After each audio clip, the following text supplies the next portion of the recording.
morning. Today is March 24th, and this is The View with Catherine Chang. Today's topic is China as a foreign adversary and Chinese spouses. Taiwan President William Lai convened a high-level national security meeting on March 13, where he stated for the first time that according to Taiwan's Anti-Infiltration Act, China is now officially designated as a foreign adversary. At the same time, Taiwanese authorities revoked the residency permits of 3 Chinese spouses because they repeatedly advocated that Taiwan should be unified by force. Here are some points. A Chinese spouse Yaya, also known as a Chinese influencer Yaya in Taiwan. We can see over here that this is Yaya. Well, she repeatedly declared that China will unify Taiwan by force on Chinese social platforms Douyin and TikTok. She even said, no matter what weapons you buy, it is useless. It is more realistic to return to the embrace of the motherland. And we know that these comments sparked public outrage in Taiwan. Well, you know that promoting violent unifications, advocating an act of war, and which violates the principles of the United Nations. As a result, Taiwan National Immigration Agency revoked her visa and ordered her to leave Taiwan. B, 2 other Chinese spouses. We can see that Xiao Wei and Enqi. This is Xiao Wei and this is Enqi. Well, they also have their residencies permits revoked for similar reasons. C, currently there are nearly 400,000 Chinese spouses living in Taiwan. I believe the majority of them care about Taiwan. However, a small number openly promote China's unification with Taiwan by use of force, and which deeply hurts the feelings of the Taiwanese people. D, after 6 years of marriage, and Chinese spouses are eligible to obtain permanent residency in Taiwan, and in some cases, they even have the right to vote. This had drawn criticism from Taiwanese people.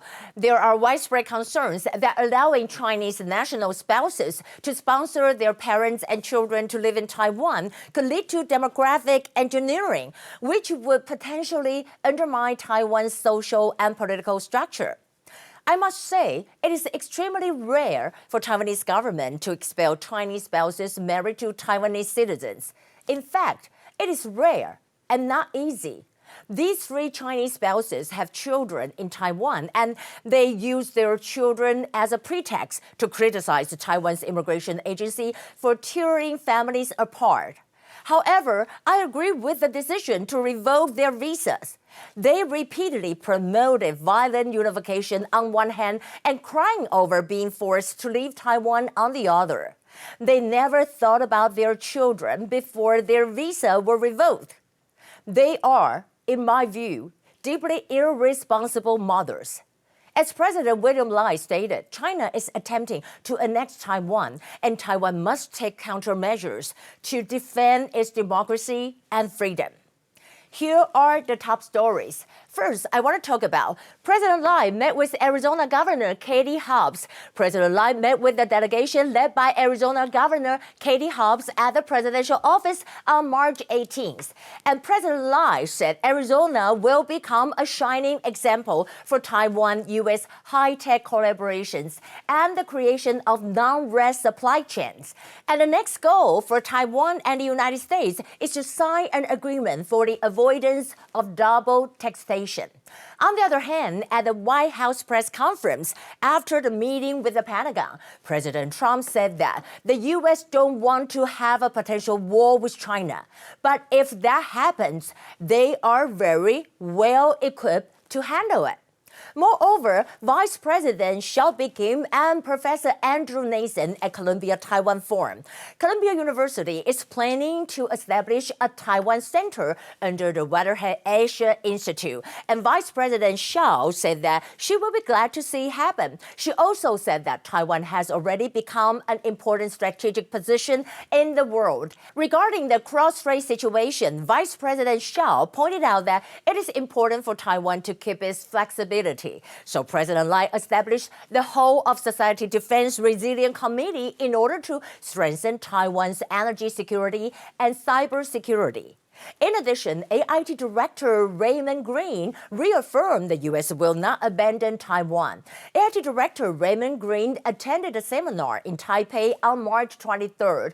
Green said the U.S. has long-standing position on Taiwan and that it will not abandon, which is that we are against any forced compelled coercive change in the status of Taiwan. On the other hand, Trump's reciprocal tariff is aiming at the 3015. U.S. Treasury Secretary Scott Bessent said that we have what we call the 3015 countries, and they either impose heavy tariffs on us or they have non-tariff barriers, and they will have substantial tariffs.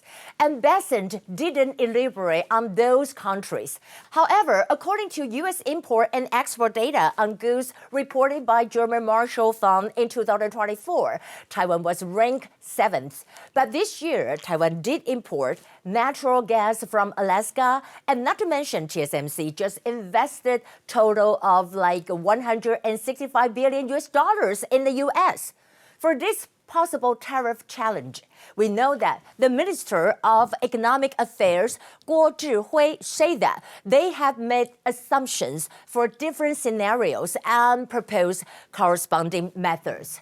In the end, I want to share with you that 3 Chinese spouses are required to leave within a deadline. Yaya, Xiaowei, and Enqi, these 3 Chinese spouses have repeatedly claimed that Taiwan should be united by force, and the immigration agency revoked their visas.